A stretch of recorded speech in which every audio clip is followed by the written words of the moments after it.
Yo, what's going on, guys, and welcome back to another video. Today, going to be giving my thoughts on Fast X. I've been watching the Fast and Furious movies since my boy Nemo ended up telling me to check them out because he was a big fan of them, and honestly, I fell in love with them. I can't lie. I ended up watching them all, and I enjoyed every single one because each one got crazier and crazier and crazier, and they were overall just always fun, solid entertainment. Now, Fast X does switch it up a little bit. It's mainly just the tone of the movie. You know, overall, the same kind of things happen. You have your very extravagant, crazy type of car action scenes, and then you have what I like to call your family scenes. And that's always going to be good, always fun stuff, and especially just making memes and, you know, making jokes and shit every time Vin Diesel or anybody in these movies now decides to say the word family. But with Fast X, I will say I did not feel as, I don't know, I guess not necessarily invested, because I don't know how, you know, invested you can be in these characters as a whole other than just like rooting for them, if that makes any sense. You know, they're not like fleshed out characters. Usually wherever they start the movie,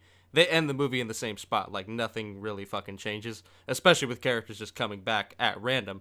It really doesn't matter. But this movie does try to take it a little bit more seriously when it comes to that, and I think it slows it down a decent bit. I think it's saved by Jason Momoa and how amazing he is as the villain in this movie. He's the best part, hands down, in this one in particular.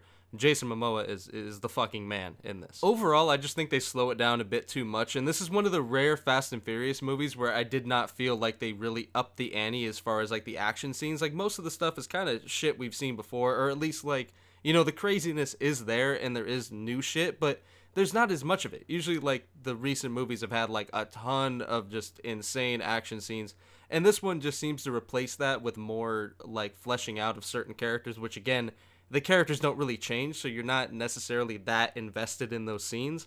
And I feel like it could have done better by either cutting some of that shit and just making it a more like a shorter movie, because it does kind of run long, or just replace those with more of the crazy shit that everybody loves. But when you make 10 movies, you are bound to, you know, things are not going to be as good as certain ones. I mean, this movie obviously always has the chance, or each of these always has the chance to be the best one. That's why I like Fast and Furious, because with the characters really not changing that much, you can kind of just tell whatever story you fucking want and have them do the shit that everybody has become accustomed to seeing and just enjoys seeing. So I don't think this movie was bad in any way. That's not really what I'm saying. I guess I'm just kind of comparing it to the rest of the Fast and Furious movies, and for me, this is like kind of bottom half. Like, it kind of just falls in there somewhere, basically where I don't really have the energy to even rank where it is on the list of Fast and Furious movies. I really have like my top 3 to 5, and then I move on.